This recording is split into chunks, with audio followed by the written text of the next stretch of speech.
Hello दोस्तों, स्वागत है आपका पॉलिटी विद सुरेश में। आज हम समान नागरिक संहिता यूनिफॉर्म सिविल कोड यूसीसी के बारे में चर्चा करेंगे। यूसीसी में क्या-क्या नियम हैं, क्या-क्या बदलाव हुए, इसके बारे में आज हम चर्चा करेंगे। तो चलो लीजिए, आज हम चर्चा करते हैं यूसीसी के बारे में। समान नागरिक संहिता यूनिफॉर्म सिविल कोड। यूसीसी का मुख्य उद्देश्य है भारत के सभी धर्मों के लोग, सभी जातियों के लोग, सभी समुदायों के नागरिकों के लिए विवाह के नियम, तलाक, बच्चा गोद लेने और संपत्ति के उत्तराधिकारी जैसे व्यक्तिगत मामले जो पर्सनल लॉ है, उनके लिए एक समान नियम लागू करना। भारत के अंतर्गत जितने भी जो धार्मिक समुदाय के लोग हैं, जो अलग अलग धर्मों के लोग हैं, चाहे वो हिंदू, सिख, मुस्लिम, ईसाई, पारसी, बौद्ध धर्म, इन सभी धर्मों में अलग अलग जो जातियां हैं, अलग अलग जातियों के लोग, अलग अलग समुदाय के लोग, सभी धर्मों में अलग अलग विवाह के लिए कानून बने हुए हैं। जैसे मुस्लिम पर्सनल लॉ, हिंदू लॉ, सब में अलग अलग कानून बने हुए हैं। चाहे वो विवाह के लिए हो, तलाक के लिए हो, बच्चा गोद लेने के लिए हो, या संपत्ति के उत्तराधिकारी जैसे पर्सनल मामलों के लिए, सभी धर्मों में अलग अलग नियम बने हुए हैं। उन सभी नियमों को खत्म कर सभी धर्मों के लिए एक जैसे नियमों को लागू करना, ये समान नागरिक संहिता का मूल उद्देश्य है। जिस प्रकार भारत में दो तरह के कानून बने हुए हैं, क्रिमिनल लॉ जैसे चोरी, हत्या, धोखाधड़ी, इनके लिए सभी पर एक जैसे नियम बनाए हुए हैं। सभी धर्मों पर एक जैसे नियम लागू होते हैं क्रिमिनल लॉ के मामले में। चाहे किसी व्यक्ति ने चोरी की हो, किसी व्यक्ति ने हत्या की हो, या किसी व्यक्ति ने किसी के साथ धोखाधड़ी का मामला हो, इन सभी के लिए सभी धर्मों पर या सभी जातियों के लोगों पर, सभी समुदाय के लोगों पर एक जैसे नियम लागू है पूरे भारत में। भारत सरकार चाहती है जिस प्रकार क्रिमिनल लॉ के मामले में एक जैसे नियम लागू है, उसी प्रकार सिविल या पर्सनल लॉ के मामले में, चाहे वो तलाक का मामला हो, विवाह का मामला हो, संपत्ति के बंटवारे का मामला हो, बच्चा गोद लेने का मामला हो, इन सभी के लिए एक जैसे नियम, ये जितने भी जो पर्सनल लॉ है, पर्सनल जो कानून है, ये कानून सभी धर्मों में अलग अलग रूप से लागू हुए हैं। जो पर्सनल कानून जो लागू, उन कानून को हटाकर भारत में सभी के लिए एक जैसे कानून को लागू करना, जैसे हिंदू मैरिज एक्ट और मुस्लिम पर्सनल लॉ। इसकी यूसीसी समान नागरिक संहिता की जो संवैधानिक स्थिति है वह अनुच्छेद 44 में है। अनुच्छेद 44 नीति निर्देशक तत्व का भाग है। DPSP directive principle of state policy का ये जो भाग है, अनुच्छेद 44 में समान नागरिक संहिता का उल्लेख किया गया है। सिविल लॉ के जो मामले होते हैं वो समवर्ती सूची के विषय होते हैं। इस पर केंद्र सरकार और राज्य सरकार एक समान कानून बना सकती है। यूसीसी एसटी अनुसूचित जनजाति पर लागू नहीं होगा। अनुसूचित जनजातियों को इस एक्ट से बाहर रखा गया है। यदि यूसीसी लागू होता है संपूर्ण भारत में तो क्या क्या बदलाव आएंगे? यदि यूसीसी लागू होता है तो बहु विवाह पर रोक लग जाएगी। एक से अधिक जो विवाह होते हैं उन पर पूर्णतः प्रतिबंध रहेगा।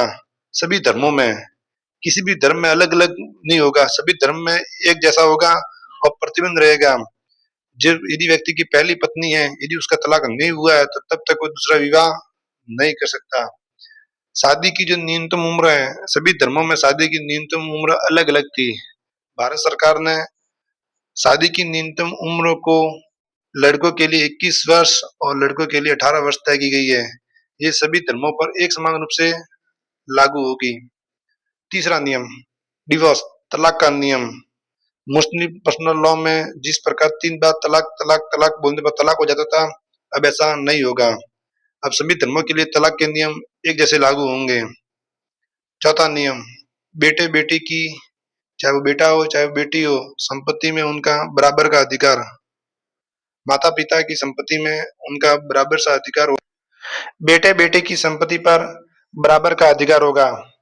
पांचवा पॉइंट है live in relationship. Live in relationship में जिस प्रकार दो जोड़े आसानी से रह सकते थे, अब उनको ऑनलाइन पंजीकरण करवाना पड़ेगा। पंजीकरण के माध्यम से ही वे लिव इन रिलेशनशिप में रह सकते हैं। छठा है गोद लेने के नियम। सभी धर्मों में गोद लेने के अलग अलग नियम थे, अब ये सभी धर्मों पर समान रूप से लागू होंगे। तो अभी हमने पढ़ा कि क्या क्या बदलाव होंगे।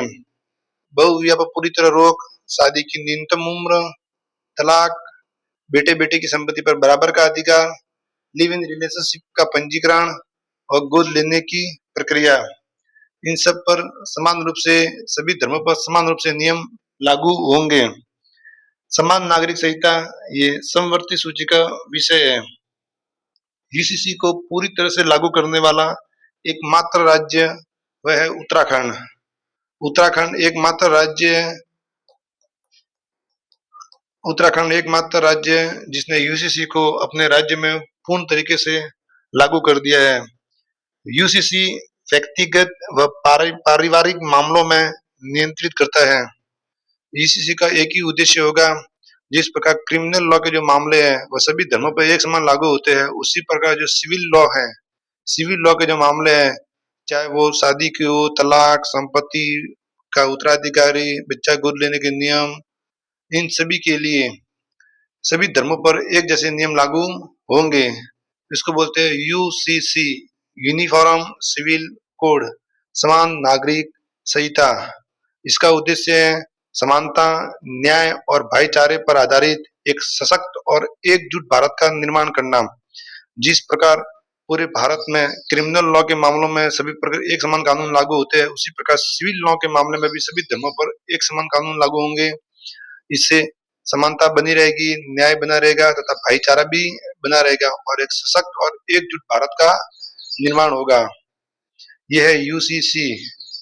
अब हम कुछ प्रश्नों को हल करेंगे, तो लीजिए हमारा पहला प्रश्न, भारतीय संविधान के किस अनुच्छेद में समान नागरिक संहिता का उल्लेख किया गया है? तो अभी हमने पढ़ा था अनुच्छेद 44 में समान नागरिक संहिता का उल्लेख किया गया है।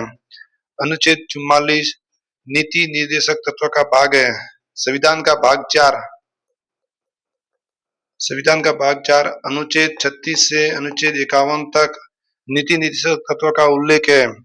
इसके अंतर्गत अनुच्छेद 44 में समान नागरिक संहिता का उल्लेख किया गया है। DPSP, directive principle of state policy. आज का हमारा दूसरा प्रश्न, आजादी के बाद भारत में समान नागरिक संहिता को पूरी तरह लागू करने वाला पहला राज्य कौन सा बना? तभी हमने जाना कि समान नागरिक संहिता को पूरी तरह लागू करने वाला पहला राज्य उत्तराखंड बना। पहला राज्य उत्तराखंड है जो यूसीसी को पूरी तरीके से लागू कर चुका है। तीसरा प्रश्न, समान नागरिक संहिता यूसीसी यूनिफॉर्म सिविल कोड मुख्य रूप से किस प्रकार के मामलों को नियंत्रित करता है? तो अभी हमने पढ़ा यह व्यक्तिगत और पारिवारिक जो मामले हैं, चाहे वो विवाह हो, तलाक हो, संपत्ति हो या उत्तराधिकारी के मामलों को, गोद लेने के मामलों को नियंत्रित करता है। तो ये व्यक्तिगत और पारिवारिक मामले हैं जिस पर राज्य सरकार व केंद्र सरकार दोनों कानून बना सकती है, क्योंकि ये समवर्ती सूची का विषय है। नेक्स्ट प्रश्न, यूसीसी लागू होने के बाद लिव इन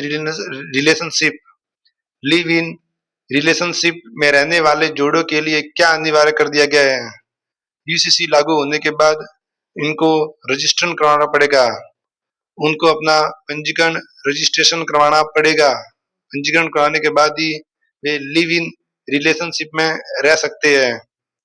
हमारा नेक्स्ट प्रश्न है, भारत के संविधान के अनुसार समान नागरिक संहिता किस सूची का विषय है? तो अभी हमने पढ़ा था समान नागरिक संहिता समवर्ती सूची का विषय है।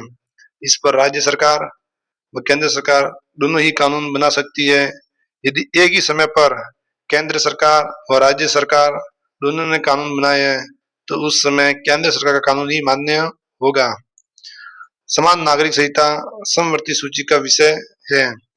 आज हमने जाना समान नागरिक संहिता किसे कहते हैं।